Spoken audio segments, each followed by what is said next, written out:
오늘 같이 볼 말씀은 로마서 7장 말씀입니다. 로마서 7장 21절에서 24절 말씀. 신약성경 249페이지입니다. 신약성경 249페이지 로마서 7장 21절에서 24절 말씀. 우리 같이 한 절씩 교독하고 마지막 24절을 한 목소리로 함께 읽겠습니다.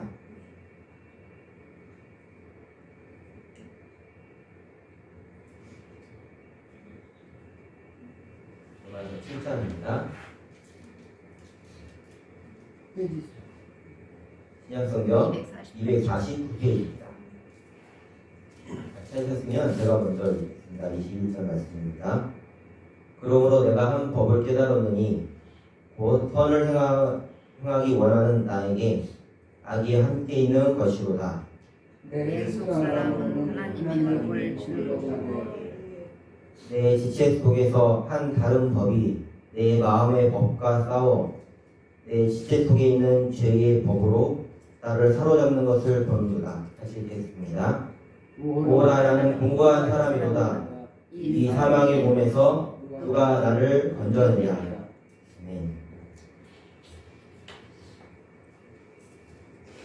여러분, 성경에서 나오는 많은 위대한 신앙의 후배들이 있죠. 그분들의 모습을 볼 때에 어떤 생각이 많이 드십니까? 나랑 같은 사람으로 느껴질 때가 있습니까? 아니면 나하고는 다르게 더 착하고 더 선하고 더 하나님 앞에 신실한 사람으로 여겨질 때가 어떤 모습이 많으신가요? 개인적으로 성경의 많은 위인들을 볼 때에 나하고는 너무 다른 성정과 성품을 가진 사람이라고 생각될 때가 참 많은 것 같습니다. 우리가 어렵게 성경에 있는 인물을 떠나서 우리가 위인으로 알고 있는 사람들을 볼 때는 좀 어떤가요? 우리가 세종대왕을 생각할 때에 참 이 한국 역사에 있어서 가장 위대하고 가장 뛰어난 왕으로 생각을 하는데 요즘 이상하게 무슨 흐름 때문에 그런지 모르겠는데 가끔 이렇게 보면 옛날 위인들의 그런 과오나 그런 그분들의 약점 같은 거를 얘기하는 걸 많이 들을 때도 있습니다. 세종대왕의 그 가장 부끄러움으로 취급하는 건 혹시 아시나요? 세종대왕 때 후궁이 엄청 많았고 여성 편력이 좀 심했다라는 그런 얘기들이 많이 돌기도 했었습니다. 여러분, 그런 얘기 들을 때 마음속에 어떤 생각이 드시나요? 남자분들 어떤 생각 드시나요? 그도 사람이야. 그도 역시 사람이었다. 그도 역시 사람이었다. 또 어떤 생각 드시나요? 네? 이런 어떤 지금까지 되게 좋은 사람으로 생각을 했는데 알고 보니 형편없구만, 이런 생각이 들 수도 있습니다. 또 어떤 생각도 들 수 있을까요? 저 사람도 나랑 비슷한 그런 성품을 갖고 있는 사람이구나, 사람은 어쩔 수 없구나, 이런 생각이 들 수도 있습니다.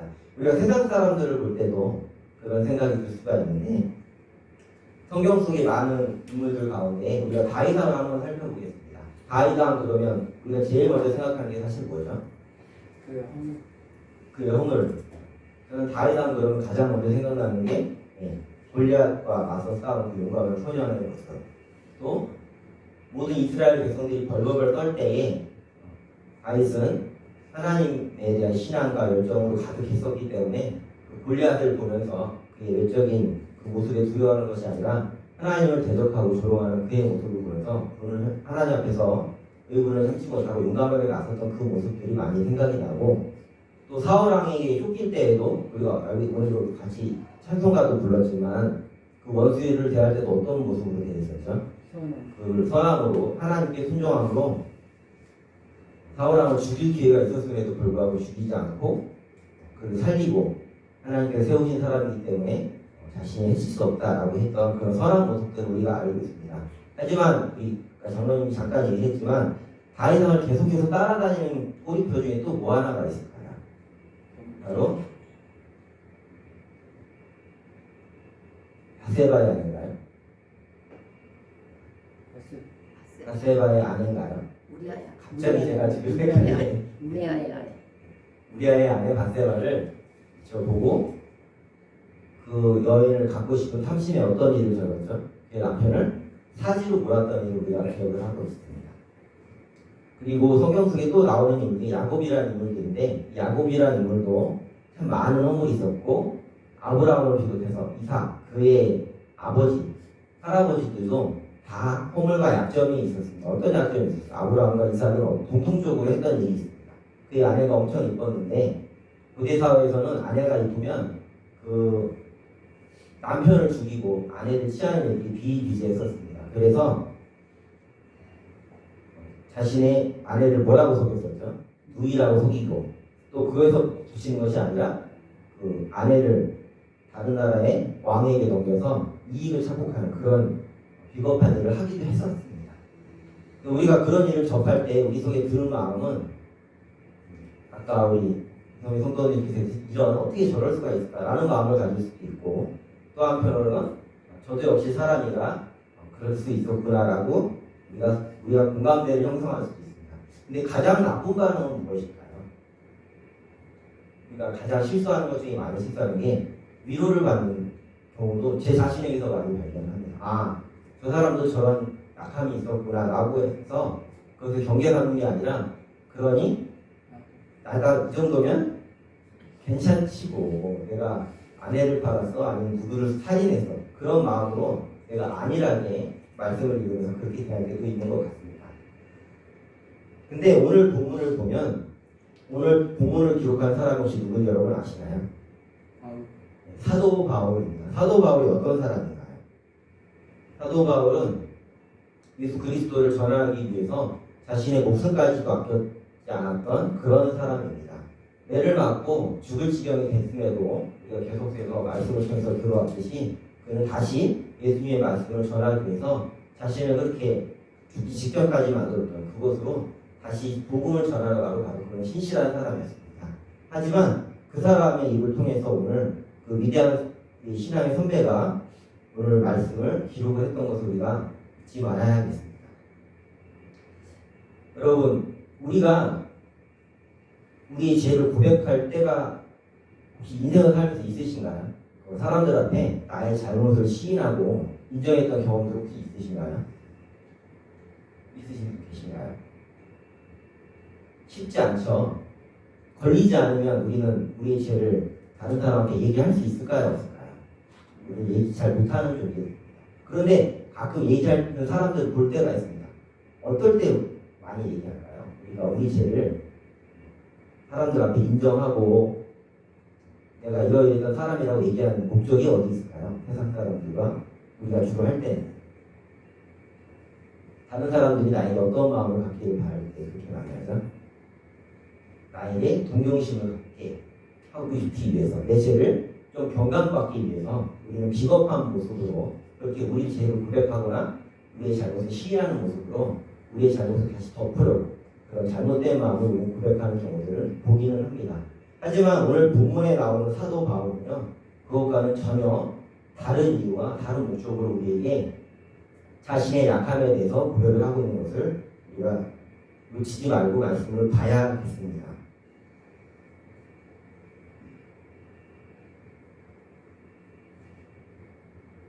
사도 바울은 우리가 알고 있다시피 예수 그리스도를 핍박하는 사람이었습니다. 하나님을 열심히 섬겼었는데 예수 그리스도를 알지 못해서 예수 믿는 사람들을 죽이기 위해서 다메섹 골짜기를 지나가는 중에 예수 그리스도께서 사도 바울에게 찾아와서 그를 만나 주셨고, 또 그에게 너가 왜 나를 죽이려 하느냐 그렇게 말씀을 하셨지만 그에게 큰 은혜를 주셔서 그에게 사도의 권세를 주시고 하나님의 은혜로 말미암아 하나님의 사도가 된 사람입니다. 말 그대로 하나님께서 그를 사랑하셨고 예수 그리스도께서 그를 직접 만나 주심으로 그는 이제 거듭난 새 사람이 된 것을 우리가 잊지 말아야겠습니다. 성경에 많이 나오는 우리 성경의 인물들을 보면 모두가 처음에는 약하고 부족한 지체였지만 예수 그리스도께서 그를 만나 주시고 성령께서 예수님의 제자들에게 함께 하셨을 때에 그들이 이제 거듭난 인생을 산 것을 우리는 알 수 있습니다. 근데 오늘 본문을 보면 그렇게 거듭난 사도 바울조차도 하나님의 법에 순종하면서 살고 싶은 마음은 자기에게 가득한데 그럼에도 불구하고 자신이 실패하는 경험을 하고 있는 것을 우리가 말씀을 통해서 볼 수 있습니다. 사도 바울이 자신의 어떤 고상함을 드러내고 자신의 신앙이 깊은 것을 드러내기 위해서 오늘 본문을 기록한 것이 결코 아님을 우리는 먼저 잊지 말아야겠습니다. 사도 바울은 무엇 때문에 그러면 자신이 실패한다고 말하고 있나요? 자신은 하나님의 선한 법을 따르고 싶은데 자신이 실패하는 이유에 대해서 오늘 말씀에서 얘기하고 있습니다. 20절 말씀에 보면 나는 하나님의 법을 따르길 간절히 원하는데 그럼에도 불구하고 자신이 그렇게 행하지 못하는 때가 있고 자신이 원하지 않는 그 일을 하는 이유가 있는데 무엇 때문에 그렇다라고 나와 있죠. 20절 말씀에 보면 내 속에 거하는 죄 때문이라고 얘기를 하고 있습니다. 여전히 우리는 예수 그리스도를 영접했지만 우리는 육신의 몸을 입고 살아가고 있기 때문에 우리 속에 여전히 우리의 죄성이 남아있는 것을 볼 수 있습니다. 로마서 6장 앞절의 말씀을 보면 그러한 내용들이 나와 있습니다. 우리는 여전히 우리의 옛사람의 습성을 완전히 벗어버린 상태가 아닌 것을 우리는 잊지 말아야 됩니다. 옛사람의 본성은 어떤 본성일까요? 우리가 새 사람이 아닌 예수 그리스도를 영접하기 전에 우리의 본성은 어떤 본성이라는 얘기일까요? 우리는 어디에 끌리나요? 우리는 죄에 끌릴 수밖에 없는 존재라는 것을 우리가 잊지 말아야겠습니다. 여전히 지금 우리가 살고 있는 이 세상 속에서는 예수 그리스도를 믿지 않는 모든 사람들은 무슨 원칙과 무슨 본성에 이끌려 살아가고 있을까요? 세상의 이치와 내 안에 있는 내 본성에 이끌려서 나의 뜻대로 살아가는 것이 우리가 살아가는 삶의 방식입니다. 그렇기 때문에 우리는 여전히 우리 안에 그런 죄악들이 우리를 주관하고 우리를 유혹하고 있기 때문에 우리는 여전히 죄에 대해서 자유로울 수 없는 형편에 놓여 있다는 것을 우리가 잊지 말아야겠습니다. 근데 여기서 한 가지 묻겠습니다. 예수 그리스도를 영접한 사람들에게서 나타나는 특징이 뭐가 있죠? 우리가 예수 그리스도를 영접할 때 그 사람에서 나타나는 특징이 하나 있습니다. 그건 무슨 특징일까요? 우리가 죄인이라는 것을 인정하는 것입니다. 또 반대로 얘기하면 예수 그리스도를 찾게 되는 이유는 뭐에 있을까요? 우리가 예수님을 나의 구주로 찾게 되는 경험들이 있으시죠. 우리가 왜 어떤 이유 때문에 예수 그리스도를 찾게 될까요? 그 이유는 어디에 있습니까? 내가 죄인이기 때문에 영원히 죽을 수밖에 없는 존재라는 사실을 인식한 사람만이 예수 그리스도를 찾고 그분께 올 수 있다는 것을 우리가 잊지 말아야겠습니다. 다른 이유 때문에 나는 예수님께 왔다 하고 계신가요? 나는 그 이유가 아닌 다른 이유 때문에 예수 그리스도를 영접했다. 도덕적으로 바르고 고상한 인품을 갖기 위해서 나는 예수 그리스도를 찾았다. 그렇다고 우리는 예수 그리스도를 잘못 믿고 있는 거라고 생각하시면 되겠습니다. 마태복음 말씀에 보면 사복음서 말씀에 보면 예수님 오시기 전에 많은 사람들에게 예수님을 영접하기 위해서 준비했던 사람이 있습니다. 누구였죠? 바로 세례 요한. 그 세례 요한이 사람들 예수께로 인도하기 위해서 가장 선포했던 말씀이 뭐였는지 그때 성경 시간에 대해서 기억나시나요, 여러분? 회개하라. 천국이 가까웠다. 라고 얘기를 하면서 우리 안에 뭐를 우리가 누구라는 것을 강조했죠. 우리가 죄인이라는 것을 세례 요한이 강조했습니다.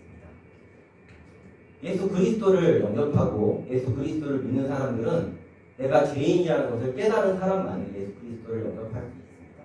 그렇다면 반대로 한번 물어보겠습니다. 세상 사람들이 제일 싫어하는 말이 뭐라고 했었죠? 너가 죄인이다라는 말을 들을 때 거부감을 가질 수밖에 없습니다. 때론 저도 아직도 제 모습 속에 그런 모습이 좀 남아있을 때가 있는 것 같아요. 누군가가 여러분의 잘못을 지적하면 어떤 마음이 드시나요? 아, 내가 정말 이런 잘못을 했고 이런 잘못 때문에 내가 지금 꾸중을 듣는구나 하면서 혹시 그 나의 잘못을 지적한 사람한테 감사했던 경험이 있으신가요? 아니면 그 사람이 뭔데 지금 나한테 이런 잘못을 얘기할까? 본인이나 똑바로 살지 이런 얘기를 하는 마음을 가질 때가 더 많으신가요? 있으셨나요? 두 번째이신가요 혹시? 아니에요. 여전히 우리 속에 그런 마음들이 있습니다.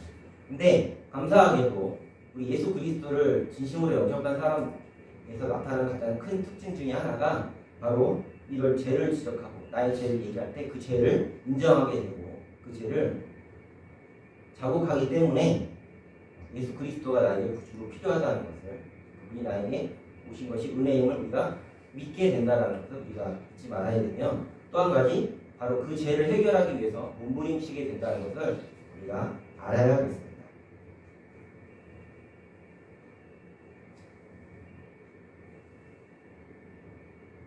때문에 우리가 죄의식을 갖고 죄책감을 가지게 된다는 것은 굉장히 귀중한 경험이고요. 또 우리가 신앙생활을 하는 데 있어서 굉장히 중요한 출발점이라고 할 수 있습니다.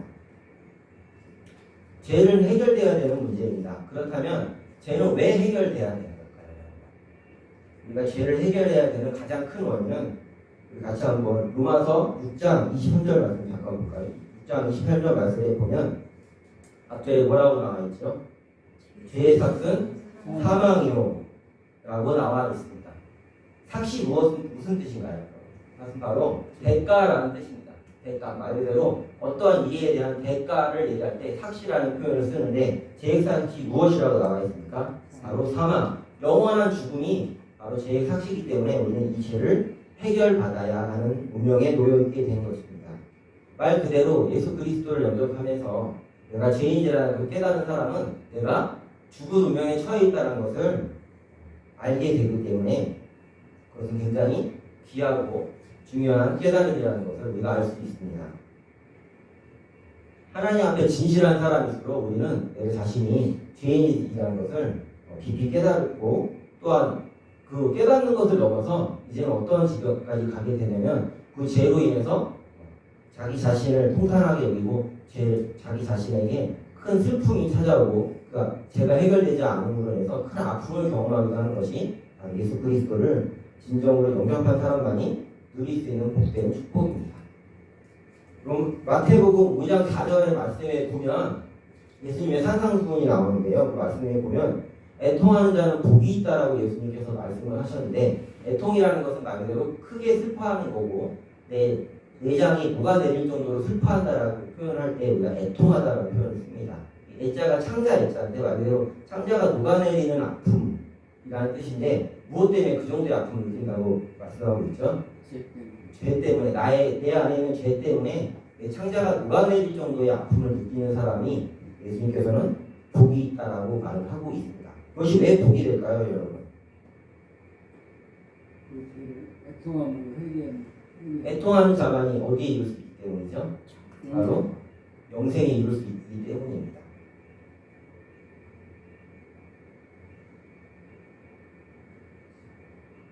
그런데 우리가 안에 그런 내 죄를 해결하고 싶은 욕구가 커지고, 내가 이제 내 옛사람을 벗어버리고 새 사람이 되고 싶은 마음이 커질수록 우리 안에는 근데 반대로 또한 아이러니하게도 이상한 경험을 하게 됩니다. 오늘 말씀에도 보면 뭐라고 나와 있습니까? 23절 말씀에 보면 사도 바울의 고백에 의하면 내 지체 속에, 내 마음 속에, 내 몸 속에 무슨 법이 있다고요? 다른 법이 있는데 이 법이 어떻게 한다고요? 내 마음을 사로잡는다라고 나와 있습니다. 이게 무슨 말인가 하면, 바울은 하나님의 뜻대로 살기를 원하는 마음이 가득한데, 반대로 내 마음 속에 나의 죄된 마음이, 내가 원하지 않는 그 죄로 나를 다시 이끌려는 마음이 나를 사로잡는다라고 표현을 하고 있습니다. 여러분, 이것이 사도 바울만의 경험일까요? 아니면 우리 모두가 하고 있는 경험일까요? 우리는 왜 이런 경험을 하게 될까요? 여러분, 좀 아이러니하지 않습니까?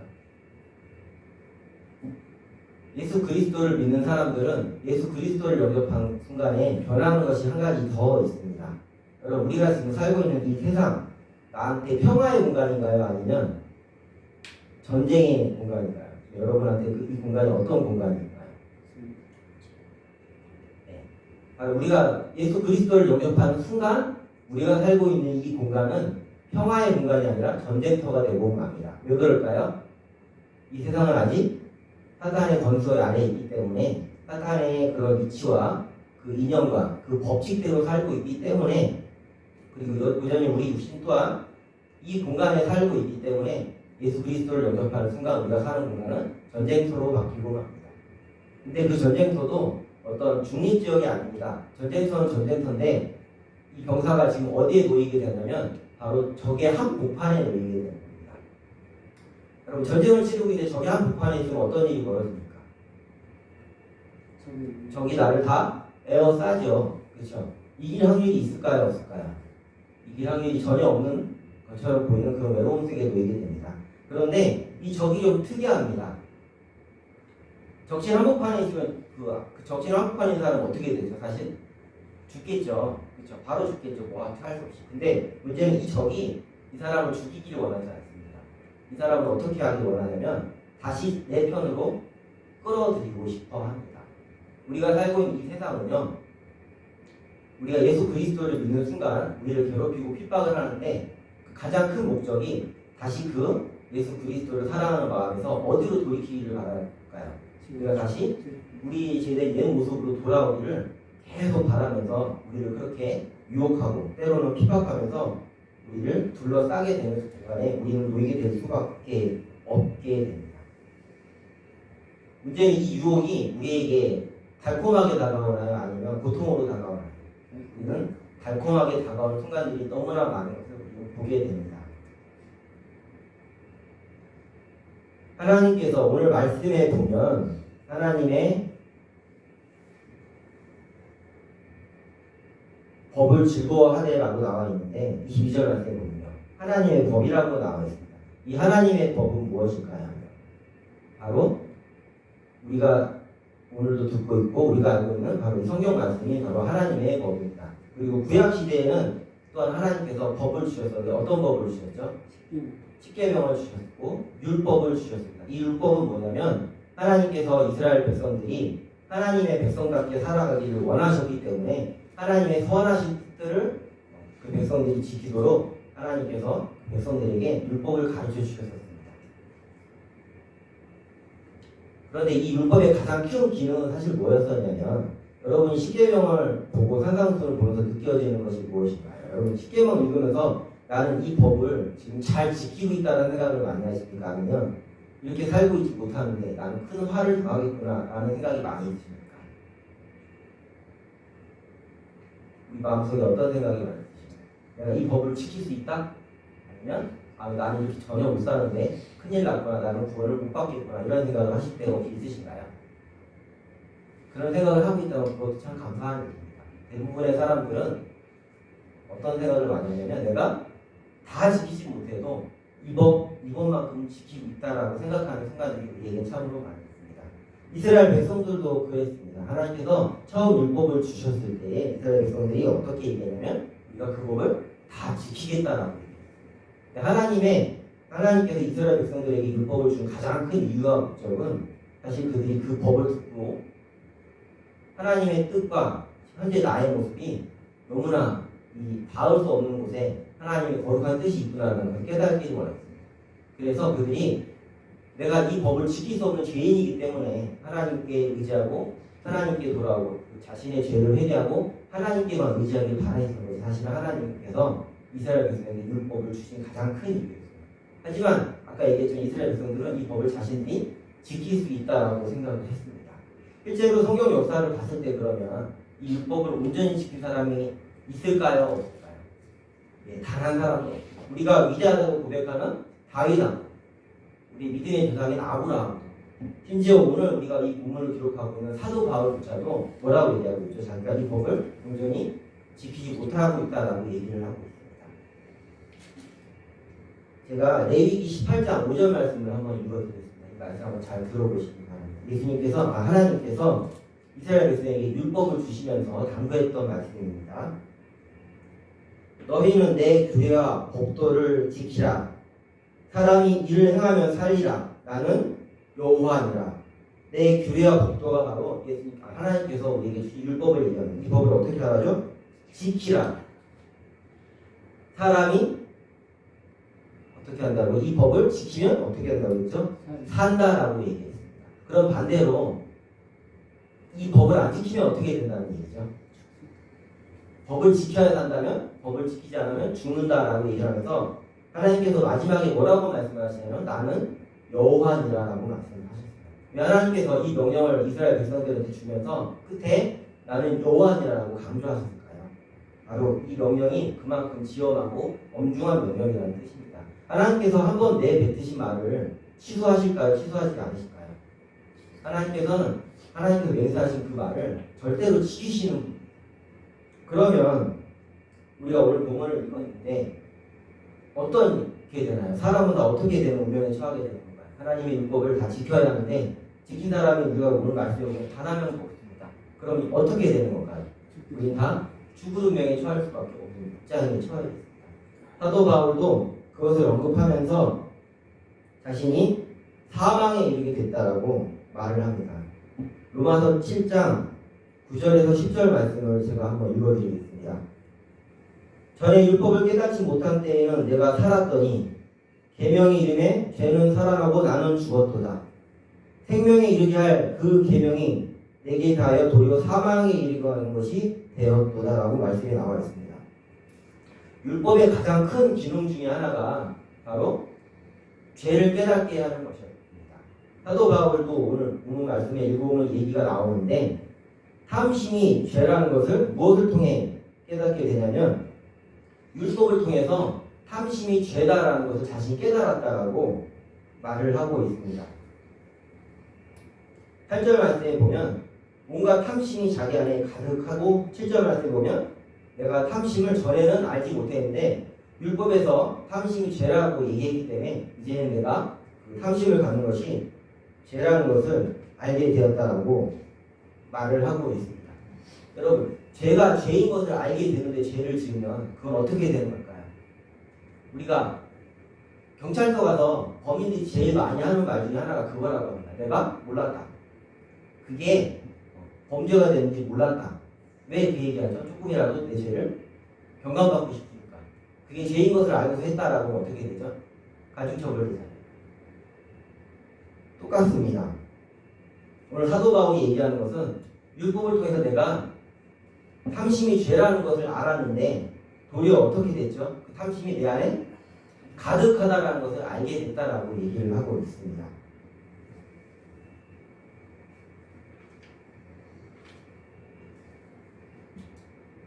말 그대로 우리는 죄가 죄된 것을 알지만 그 죄를 뿌리치심이 없다라는 것을 인지해야 합니다.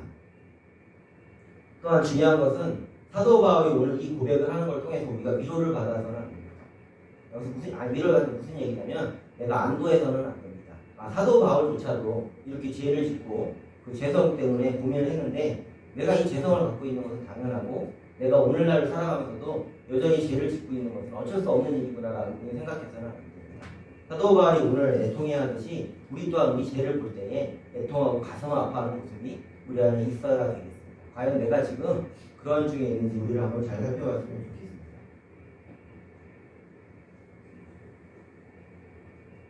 그렇다면 우리는 왜 우리가 선한 법을 알게 되었고 그 법을 지키고 싶어 하는데도 불구하고 왜 사도 바울이 고백했듯이 우리는 왜 선하게 살고 싶어도 선하게 살기보다는 여전히 죄 가운데서 행할 때가 많이 있을까요? 첫 번째 그 이유는 우리가 아까 말씀에서 전에도 살펴봤지만 우리 속에 여전히 뭐가 남아있기 때문이죠. 죄에 대한 본성이 우리에게 남아있기 때문에 우리는 죄 옆에서 자유로울 수 없습니다. 여러분, 우리가 운동을 할 때에 무거운 물건 들 때 어떻게 되죠? 무거운 물건 들 때에 몸이 이것을 즐거워하나요? 괴로워하나요? 운동하실 때에 운동하는 그 순간이 굉장히 즐거우신 분 혹시 계신가요? 살 빼려고 운동을 할 때 운동하는 그 순간 솔직히 괴롭나요? 괴롭지 않나요? 나는 너무 운동이 좋다. 이 무거운 걸 들 때 기분이 너무 좋고 행복해서 계속 하고 싶다는 마음이 계신가요? 아니면 힘들다. 빨리 헬스를 쉬었으면 좋겠다는 생각이 드시나요? 두 번째죠. 그쵸? 근데 왜 운동하죠? 네, 이 운동이 하는 게 더 나한테 어떻게 뭐가 되기 때문에 운동하죠? 힘든 걸 안에서도 득이 되기 때문에 운동을 합니다. 제가 왜 이유 비유를 드냐면 무거운 여기를 들 때 우리 몸은 어떻게 반응하나요? 우리 속에 무슨 생각이 들죠? 힘들다? 그만했으면 좋겠다. 그렇죠? 그런 생각 많이 드시죠? 그리고 우리가 이 비유가 맞으시면 운동을 할 때 보면 힘이 셀수록 반발력도 어떻게 되죠? 힘이 셀수록 반발력도 더 커집니다. 그렇죠? 힘이 셀수록 반발력은 더 커집니다. 무슨 얘기냐면 우리가 우리의 죄를 깨닫고 우리가 이 죄에서 벗어나려 할수록 우리 죄된 문성은 우리를 어떻게 할까요? 오늘 우리 본문 말씀에도 나와 있지만 이 법이 우리를 사로잡으려고 합니다. 다시 옛날의 나로 끌어들이는 본성이 우리 안에 본성이 하는 내용입니다. 죄는 어떻게 우리를 유혹하냐면 예전에 좋았던 기억으로 죄를 지음을 통해서 달콤하게 느꼈던 그 순간들로 우리를 다시 데려가려고 유혹을 합니다. 혹시 이 경험 해보셨나요, 여러분? 이 비유가 맞을지 모르겠는데 우리 담배를 끊었던 사람들이 담배 다시 필 때 뭐라고 얘기하죠? 저는 펴봐서 아는데 예전에 그 담배를 필 때 담배를 끊었다가 금연을 하려고 결심을 했다가 아주 오랜만에 담배를 피면 어떤 생각이 듭니까? 저 개인적으로 보면 되게 맛있다 너무 좋다 이 좋은 거를 왜 끊으려고 했을까라고 했던 경험이 있어요. 그런 경험들이 있습니다. 말 그대로 우리는 우리의 죄된 본성이 좋았던 기억으로 우리를 다시 끌어내리려고 합니다. 그 순간들이 더 오히려 우리를 방해. 다이어트 해보셔서 아시죠? 사람들이 다이어트 하다가 제가 치팅데이가 무슨 표현인지 몰랐을 때 나중에 알게 됐어요. 그 운동하시는 분들이 어느 한 날을 정해놓고 그날은 먹는 걸 마음껏 먹는다고 해요. 그때 음식 먹으면 어떤가요? 그 음식이 맛이 없나요? 아니면 너무 맛있나요? 말도 못하게 맛있죠. 예. 이것과 사실 비슷한 특성이 있어요. 우리 본성 자체가 죄를 사랑했던 본성이기 때문에 우리가 하나님의 법을 지키면 지키려 할수록 이 집착들이 우리에게 더 세게 다가올 때가 많이 있고 실제로 우리가 잘 하나님의 법을 순종하다가도 다시 어느 순간 우리가 실수를 통해서 그 죄를 저질 때 우리 본성은 그것을 굉장히 행복하게 생각하고 기쁘게 생각하는 본성이 아직 남아있기 때문입니다. 또한 우리의 죄된 본성은 우리가 누구를 의식하게 하나요? 보이지 않는 하나님을 의식하기보다 보이는 사람을 의식하게 만드는 속성을 가지고 있습니다. 우리는 들키지 않으면 내 죄가 들키지 않으면 우리는 죄를 고백할 수 않을 사람입니다. 하지만 감사하게도 사도 바울이 고백한 것처럼 예수 그리스도를 진정으로 영접한 사람들은 내 죄가 사람들에게 들키지 않더라도 하나님께서 나를 보고 계심을 알기 때문에 내 안에 있는 이 죄를 가지고 애통하는 마음을 가질 수 있습니다. 내가 비록 죄에 실패하고 죄에 굴복할 때가 있지만 여러분 마음속에 이 죄 때문에 내가 슬퍼하고 죄책감에 시달려서 하나님 앞에 똑바로 나가지 못했던 경험들을 가지고 계시다면 그 자체로도 이미 우리가 굉장히 귀한 축복을 하나님께 받는 사람이라는 것을 잊지 않았으면 좋겠습니다. 또한 이 죄된 본성은요, 이 죄를 통해서 우리가 그동안 가졌던 많은 특혜들을 기억나게 하는 본성이 있습니다. 감사하게 제가 요즘 듣는 말 중에 성질 많이 죽었다라는 말을 간혹 들을 때가 있습니다. 참 감사한 일입니다. 저를 모르셨다고 보신 분들이 제가 굉장히 유한다고 생각하실 수 있는데 사실은 그렇지 않습니다. 저희 어머니 아버지는 잘 아시겠지만 여전히 제 안에도 굉장히 나쁜 성격과 급한 성격과 사람들을 멸시하는 부분들이 여전히 남아있습니다. 근데 아까 우리가 죄된 본성을 얘기했잖아요. 근데 우리가 죄를 안 짓고 세상에서 살다 보면 어떤 일을 당할까요?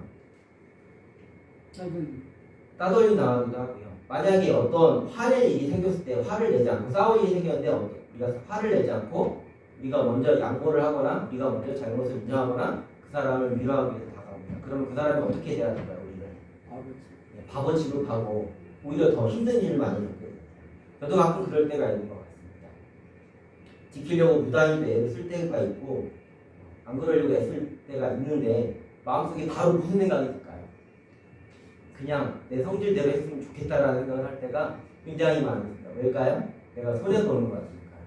때로 이렇게 속병이 깊게 들 때 보면 그냥 차라리 다시 내 습성대로 해서 이 속병이 안 드는 게 차라리 낫겠다라는 그 감정이 내 안에 계속해서 들 때가 참으로 많은 겁니다. 이건 그냥 단순한 실례지만 이 외에도 많은 우리 죄된 본성들이 우리가 하나님의 법을 지키면 지키려 할수록 우리를 끌어내려서 다시 자신의 편을 속하게 하는 그런 속성이 죄된 속성이고 그 속성은 여전히 우리 안에 남아있습니다. 그리고 아까 얘기했지만 우리가 살고 있는 환경이 우리의 죄된 속성을 더 부추기고 우리가 다시 옛사람으로 돌아오려고 부단히 애쓴다는 것을 우리가 잊지 말아야 됩니다. 두 번째는 이 죄의 속성을 우리가 알고 있지만 이 죄가 나쁘다는 것을 알고 있고 내 안에 죄가 가득하다는 것을 알고 있지만 이것을 거부할 힘이 우리에게 있을까요? 없을까요? 우리에게 없기 때문입니다. 우리 스스로 아무리 다짐을 하고 결단을 하지만 우리는 우리의 결심으로 이 싸움에서 이길 수 없다는 것을 우리가 인정해야 합니다. 또 한 가지 바로 이 안다는 것이 죄를 안다는 것이 우리를 죄의 싸움에서 우리를 승리로 이끌지 못하는데 가장 큰 이유 중에 하나 또한 무엇일까요? 바로 우리가 무능한 존재라는 것을 우리가 인정을 해야 됩니다. 하지만 우리는 본능적으로 어떤가 내 스스로 이런 싸움에서 내가 이겨야겠다라는 생각을 가질 때가 참으로 많이 있습니다. 하지만 성경이 말하는 것은 오늘 본문에서 사도 바울이 얘기하지만 나는 원하지 않는 것까지도 죄를 짓는 바로 그런 죄 앞에서 무능한 존재라는 것을 우리가 인정을 해야 하고 그것을 받아들여야 할 모습이 우리 안에 여전히 남아 있습니다. 우리가 그리스도 예수를 믿는 순간에 우리는 거듭난 존재가 되는 것은 분명합니다. 하지만 우리가 오늘 본문에서 읽은 것처럼 하나님의 법을 지키는 하나님의 내가 원하는 그 하나님의 법을 지키면서 살아가는 신실한 사람이 되기까지는 우리는 긴 싸움을 평생에 걸쳐서 해야 됩니다. 우리가 전에 설교 시간을 통해서 들었잖아요. 우리가 이 육신의 법과 이 성경의 법이 싸우는 이 싸움을 언제까지 해야 된다고 들었죠? 천국 갈 때까지 우리가 숨을 거두는 그 순간까지 우리는 계속해서 이 싸움을 하야는 대한 존재인 것을 우리가 잊지 말아야 합니다. 우리가 이 정도면 이제 내가 됐다. 내가 이 정도면 하나님 앞에서 신실하고 거룩하다라고 자만하는 그 순간에 우리는 다시 어떻게 될까요? 죄의 유혹 앞에서 넘어질 수밖에 없는 존재가 되어버리고 맙니다. 사도 바울은요, 내가 하나님의 성품에 이르고 하나님의 법을 신실하게 지켜가는 그런 하나님의 사람으로 성장해가는 그 과정을 경주의 표현했고요, 싸움의 표현을 했었습니다. 싸우는 사람은 승리하기 전까지 싸움을 멈출 수 있습니까? 없습니까? 없습니다. 경주하는 사람이 결승점에 도달하기 전까지 쉴 틈이 있을까요? 없을까요? 쉴 틈이 없이 계속해서 경주에 나가야 합니다. 하지만 우리의 삶의 모습은 보면 어떻습니까? 우리는 멈출 때가 많이 있고 뒷걸음질 치는 순간 또한 때가 너무나 많은 존재들입니다. 사도 바울이 강조한 것처럼 예수 그리스도를 믿는 우리도 그리고 유대인도 이방인도 다 하나님의 법 앞에서 순종할 수 있는 능력이 있습니까? 없습니까? 아무리 하나님 앞에 신실하게 무장된 사람일지라도 우리 스스로의 힘으로 하나님의 법을 하나님의 선하신 뜻을 지킬 힘이 우리에게는 없다는 것을 우리는 깨달아야 합니다. 그러면 우리는 어떻게 해야 돼요? 도대체 방법이 없고 하나님의 신실한 법을 지키지 않으면 사망에 이르게 된다라고 나와 있는데 그러면 도대체 어떻게 해야 하는 말일까요? 감사하게도 오늘 본문에 그 비결이 나와 있습니다. 우리 같이 25절 말씀 한번 같이 읽어보겠습니다. 7장 25절 말씀입니다. 시작. 우리 주 예수 그리스도로 말미암아 하나님께 감사하리로다. 그런즉 내 자신이 마음으로는 하나님의 법을 육신으로는 죄의 법을 섬기노라 하고 나와 있습니다. 누구한테 감사한다라고 나와 있죠? 우리 주 예수 그리스도로 말미암아 하나님께 감사한다라고 나와 있습니다. 여기서 갑자기 우리 예수님께서 등장을 하셨습니다. 예수님께서 왜 등장을 하셨을까요? 우리의 죄를 안상하기 위해서. 네, 율법을 지키신 분이 드디어 나왔습니다. 사람으로서 하나님의 모든 율법을 지키신 분이 나왔습니다. 누구죠? 바로 우리 예수 그리스도십니다. 예수님께서 율법을 왜 다 지키셨을까요? 그분이 율법을 다 지킨 이유가 없었는데 율법을 다 지킨 이유가 어디에 있었죠? 바로 우리를 대표하기 위해서 그랬습니다. 혹시 기억나시나요, 여러분? 아담이 우리의 첫 번째 대표였습니다. 두 번째 대표가 누구죠? 예수님이십니다. 아담은 하나님의 법, 하나님의 약속에서 실패했습니까? 성공했습니까? 실패했습니다. 그래서 우리에게 뭐가 찾아왔죠? 죽음이 찾아왔습니다. 그렇죠? 인류의 대표였던 아담 때문에. 근데 다른 대표, 예수 그리스도께서는 하나님의 법을 다, 하나님의 요구를 다 지키셨습니까? 지키지 못하셨습니까? 다 지키셨습니다. 그렇기 때문에 우리가 어떻게 되죠? 예수 그리스도의 대표 믿는 우리는 누구에게 속한 자가 되었습니까? 하나님께, 예수님께 속한 자가 되었습니다. 여러분, 아까 봤지만 우리에게는 율법을 지킬 능력이 전혀 없습니다. 근데 여러분 능력 없으실 때 혹시 직장에서 여러분 스스로 일을 해결할 수 없을 때 어떤 방법을 택하시나요? 이 일을 반드시 해결해야 되는데 나한테 해결할 능력이 없습니다. 그럼 여러분 어떻게 하시나요? 네? 네, 할 수 있는 사람에게 도움을 요청하시죠. 그럼 어떻게 될까? 그 일이 해결이 됩니까? 안 됩니까? 그 일이 해결이 됩니다. 그럼 나는 그 일을 해낸 겁니까? 안 해낸 겁니까? 해낸 겁니다. 우리가 세상을 살아갈 때도 이렇게 합니다. 그렇죠? 근데 우리가 하나님의 법을 지키는 일은 중차대한 일이고 우리 굉장히 중요한 일입니다. 우리에게 그 능력이 없는 걸 근데 우리가 알았습니다. 그럼 우리가 이 일을 해내기 위해서 하나님의 이 요구를 하나님의 이 선하신 뜻을 이루기 위해서 우리가 해야 될 일은 무엇일까요? 그 능력 있는 자를 우리가 의지하고 그 능력 있는 자에게 우리가 부탁을 해야 됩니다.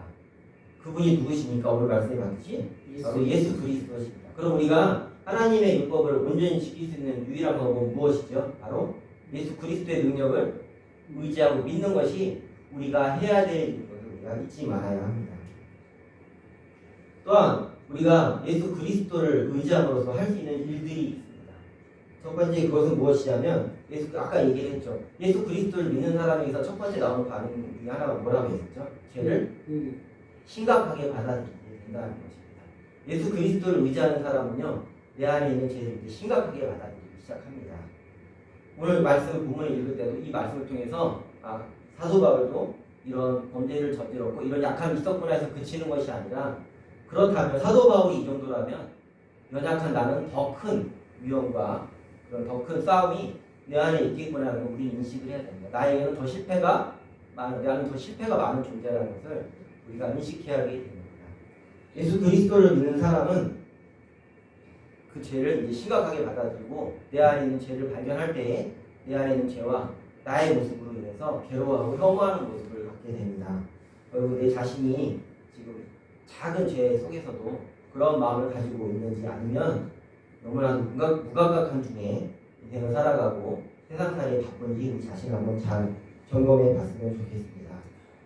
앞에서 얘기했듯이 예수님께서 산상수훈에서 애통하는 자에게 복이 있다라고 하셨는데 애통하는 자가 왜 복이 있냐면 사실 예수 그리스도를 만남으로써 내 안에 있는 죄를 심각하고 그 죄가 나를 죽음에 이르기까지 하는 그런 무서운 것이라는 것을 깨닫게 되기 때문입니다. 혹시 여러분 요새 광고 중에 유병자의 능력이라는 광고 보신 적 있으세요? 유병자의 능력이라는 광고가 하나 뭐라고 나오냐면 그 광고 내용을 보면 당뇨병 걸린 사람의 능력에서 그 사람이 되게 식단을 잘 조절하고 자기의 우리 인스턴트나 이런 식품들 일반인들은 건강한 사람은 아무 구분 없이 먹잖아요. 그런데 유병자들은 그런 걸 먹지 않고 자신의 몸에 좋은 걸 잘 먹고 절제하기 때문에 그 능력이다 그렇게 얘기를 하고 혈관 질환이 있는 사람들은 수영을 하거나 강도 높은 운동을 해서 자기 몸을 잘 관리하기 때문에 그것이 일반인이 갖지 못한 능력이라고 그런 표현을 쓰기도 해요. 여러분 자신의 죄를 심각하게 이것은 나에게 있어 나는 심각한 죄인이구나를 아는 사람은 무엇이 능력일까요? 내가 심각한 죄인이다라는 것을 깨닫는 사람은 삶의 방식에 있어서 아무 생각 없이 세상의 그런 이치와 이런 것들을 쫓아서 살아갈까요? 아니면 내가 심각한 죄인이다라는 것을 아는 사람들은 내 자신을 점검하고 하나님의 뜻이 무엇인지를 생각할까요? 그러니까 잘 생각해 봤으면 좋겠습니다. 내가 지금 나의 죄를 심각하게 받아들이고 나는 죄인이라는 것을 받아들이고 있는지 아니면 그렇지 않고 나는 건강하고 나는 아무 문제 없고 나는 괜찮은 사람이다라는 생각 속에서 이렇게 세상을 살아가고 있는지 우리 자신을 잘 돌이켜봤으면 좋겠습니다. 두 번째는 예수 그리스도를 통해서 예수 그리스도를 의지하는 사람들은요 자신의 죄를 가벼이 여기지 않고 하나님께 나의 죄를 고백하는 삶을 살아가게 됩니다. 하나님께 왜 고백을 할 수 있게 되냐면 요한일서 1장 9절 말씀 제가 읽어드리겠습니다.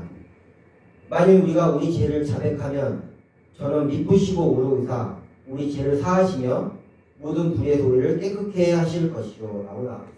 우리가 하나님 앞에 죄를 고백해야 되는 게 어디에 있죠? 하나님께서 우리가 어떻게 하죠? 죄를 자백하는 자에게 무슨 능력을 주신다고 했죠? 오늘 말씀 우리가 같이 보는 말씀 같지만 하나님께서는 믿으시다는 것은 무슨 말이냐면 진실하고 믿을 만한 존재라는 뜻입니다. 말 그대로 하나님께서 진실하시고 신실하신 분이기 때문에 우리가 우리의 죄를 하나님께 고백하면 하나님께서 우리를 어떻게 하신다고요?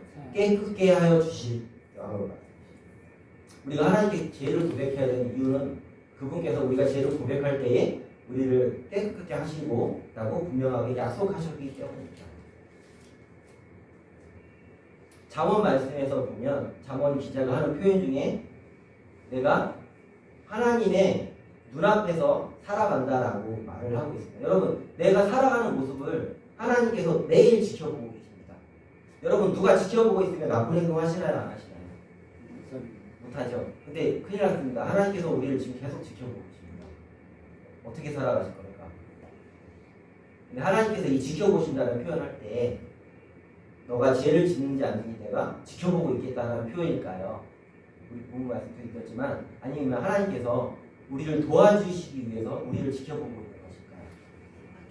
네, 하나님께서 우리를 감시하게 지켜보시는 게 아니라 죄된 우리가 우리의 죄를 깨닫고 애통해 할 때에 하나님께서는 우리를 지켜주시고 그 죄에서 우리를 건지시기 위해서 우리를 매일매일 지켜보시고 지금도 지켜보고 계십니다. 그럼 우리는 무엇을 하면 될까요? 우리가 죄를 깨닫고 우리가 제 앞에 무너질 때 우리가 해야 될 일은 무엇일까요? 하나님께 도움의 손길을 내미는 것이 우리가 해야 될 일입니다. 그렇기 때문에 예수 그리스도를 주로 영접하고 하나님께 의지하는 사람은 자신의 죄를 하나님께 고백하는 삶을 살아가게 됩니다. 그러면 어떤 일이 벌어질까요? 우리가 우리의 죄를 고백하기 때문에 우리가 죄 짓는 일이 더 많아질까요? 아니면 그래도 우리가 죄를 짓지 않고 하나님 앞에서 나를 점검하고 그 죄를 무겁게 여기는 마음이 커질까요? 그 죄를 진지하게 받아들이는 모습이 우리 안에 조금씩 나타날 수 있다는 거죠. 또한 예수 그리스도께 의지하는 사람은 죄를 단순히 짓지 않기 위해서 노력하는 것이 아닙니다. 내가 이 죄를 짓지 말아야겠구나라고 생각하는 것이 아닙니다. 예수 그리스도를 구주로 영접한 사람은요, 예수 그리스도를 기쁘시게 하는 일, 그분께서 기뻐하시는 일을 하기 위해서 애쓰는 자들입니다. 여러분, 부모님이 기쁘시기 위해서 자녀로서 했던 경험 중에 어떤 것이 있나요? 제가 한번 얘기해 보겠습니다. 부모님이 공부 잘하고 내가 착한 일 많이 하고 그런 것을 하는 게 더 쉬우셨나요? 아니면 어머니께서 하지 말라는 것을 하지 안 해서 칭찬받았던 경험도 많으신가요? 다르게 얘기해 보겠습니다. 어떤 내가 하지 못했던 것을 잘하는 것이 쉬우신가요? 아니면 부모님이 하지 말라고 했던 것을 잠깐 안 하는 게 더 쉬우셨나요? 어느 게 더 쉬우셨나요? 답을 굉장히 좋아하시는데 굳이 따지자면 우리 부모님이 하지 말라고 하지 않는 게 사실 어떻죠? 더 쉬운 단계일 수도 있습니다. 그렇죠? 이 표현이 맞을지 모르겠지만 우리가 이런 것을 죄이기 때문에 하지 말아야 된다는 마음보다는 하나님께서 예수 그리스도께서 이러이러한 것들을 싫어하시기 때문에 그분께서 싫어하시기 때문에 내가 그 일을 하지 않게 되는 것이 예수 그리스도를 믿는 사람들이 해야 되는 일이 되어 겁니다. 말 그대로 하나님께서 기뻐하시는 뜻을 위해서 살아가기를 원하기 때문에 내 죄된 것을 하나님께서 싫어하시는 것을 알기 때문에 내 안에 자원하는 심령으로 하나님께서 기뻐하시는 일에 순종하는 모습으로 변해갈 수 있다는 것입니다. 여러분, 하나님을 기쁘시게 하기를 원하시는 분입니까? 아니면 예수님께서 슬퍼하시기를 바라시나요? 예수님께서 기뻐하시기를 바라 감사합니다. 예수님께서 기뻐하시기를 바라는 것이 우리 안에 있습니다. 그러면 우리는 무엇을 해야 될까요? 이 능력을 주시기를 하나님께 기도해야 됩니다. 중요한 것은 앞에 우리가 또 연결을 했지만 우리가 죄를 깨닫게 하고 우리가 죄를 고백하게 하고 하나님께서 기뻐하시는 대로 살기를 바라는 그 모든 마음을 성령께서 우리에게 주십니다. 언제 주시나요? 우리가 그것을 간절히 원할 때에 하나님께서 우리에게 그것을 주시는 것을 우리가 잊지 말았으면 좋겠습니다. 25절 말씀을 보아서 알겠지만 그럼에도 불구하고 우리는 여전히 무엇과 싸움을 하고 있어야 합니까? 육신의 법과 여전히 싸움을 하고 있습니다. 우리가 하나님의 법을 지키면 지킬수록 우리의 죄된 속성은 계속해서 우리를 괴롭힐 겁니다. 언제까지요? 우리가 하나님 나라에 가는 그 순간까지 죄는 우리를 계속 우리를 끌어내리려 할 겁니다. 사탄은 우리가 하나님의 자녀가 되는 것을 싫어해서 그것을 막으려고 하는 존재입니다. 그런데 이미 하나님의 자녀가 된 존재들은 어떻게 하겠습니까? 그러면 그 믿음을 약하게 해서 그것에서 끌어내리려고 부단히 애쓰고 괴롭히는 것이 또한 사탄이 하는 일인 것을 우리가 잊지 않았으면 좋겠습니다. 여러분은 지금 어떤 마음과 어떤 소망이 더 크신가요? 하나님 앞에서 내가 여전히 죄인인 것을 깨닫고 계신가요? 아니면 그런 것에 보다는 내 육신의 일이 잘 되는 것에 관심을 갖고 살아가고 계신가요? 주일에 와서 예배할 순간에는 죄책감을 느끼지만 예배가 끝나고 돌아가는 그 순간에 우리는 어떤 마음인가요? 저는 심지어 예배를 드리는 이 순간에도 때로는 내가 하고 싶은 욕망에 사로잡히는 모습을 볼 때가 있습니다. 마음이 평안하고 걱정이 없을 때 예배를 드리면서도 이 예배 끝나고 내가 무슨 일을 했으면 좋겠다라는 생각이 사로잡혀서 예배를 잘 드리지 못했던 경험도 내 안에 여전히 남아있던 것도 심지어 우리는 이렇게 예배를 드리는 순간조차도 그런 유혹에서 자유롭지 못한 것이 우리의 약한 모습입니다. 우리가 해야 될 일은 오늘 사도 바울이 고백했던 것처럼 그런 약함을 우리가 스스로 인정할 수 있는 존재가 되어야겠습니다.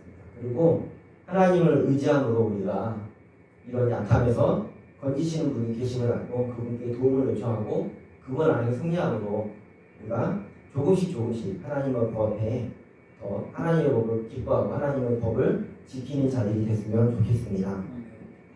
또 한 가지 바라는 것은 내가 예수 그리스도를 믿었는데도 불구하고 이 안에 여전히 죄가 있다고 해서 낙담하지 않으시고 포기하지 않으셨으면 좋겠습니다. 많은 신앙의 선배들도 죽는 그 순간까지 일생을 사는 그 순간까지 계속해서 그 싸움을 해왔습니다. 우리에게 그 싸움은 계속해서 일어납니다. 설령 내가 실패하는 경우가 있더라도 실패하는 것에 좌절하지 마시고 그 순간에 더욱더 하나님을 찾으면서 하나님의 위로를 경험하시고 더욱더 하나님 앞에 나아가는 것에 용기 잃지 마시고 하나님의 자녀로 살아가기 위해서 더욱더 하나님을 의지하고 성령께 기도하는 우리 모두가 됐으면 좋겠습니다. 같이 기도하시겠습니다. 하나님 아버지, 우리를 예수 그리스도의 자녀 삼아주시고 하나님의 귀한 자녀로 이끌어주심을 감사드립니다. 하나님 죄인임을 알게 하시고 죄를 고백하게 하심도 감사합니다. 그러나 주님, 우리 안에는 여전히 제약된 모습이 남아있어서 하나님 원하지 않는 죄까지 저지를 정도로 여전히 연약한 모습들이 우리에게 남아있음을 고백하오니 하나님 우리 연약함을 불쌍히 여겨주시옵소서. 하나님 우리 안에 죄를 발견할수록 우리가 낙담하는 것이 아니라 더욱더 우리를 위해서 피 흘리신 예수 그리스도를 바라보게 하여 주옵소서. 내 안에 죄가 발견되고 애통하게 여겨질수록 예수 그리스도의 사랑이 더욱더 내 안에 크게 자리 잡고 예수 그리스도께서 그런 내 죄를 위하여 무슨 일을 하셨는지 기억하면서 하나님의 은혜에 더욱더 감사할 수 있는 우리 자신이 되게 하여 주옵소서. 하나님의 법을 더 잘 지키기를 사모하는 자들이 되게 하시고 우리 스스로 할 수 없사오니 매일매일 예수 그리스도께 의지함으로 하나님 죄와의 싸움에서 승리할 수 있는 우리 자신이 되게 하여 주시옵소서. 매일매일 죄를 자복하게 하시고 그 죄를 고백함 속에서 하나님께서 위로하시고 힘주시는 그런 귀한 경험이 우리 안에 풍성하게 하여 주시옵소서.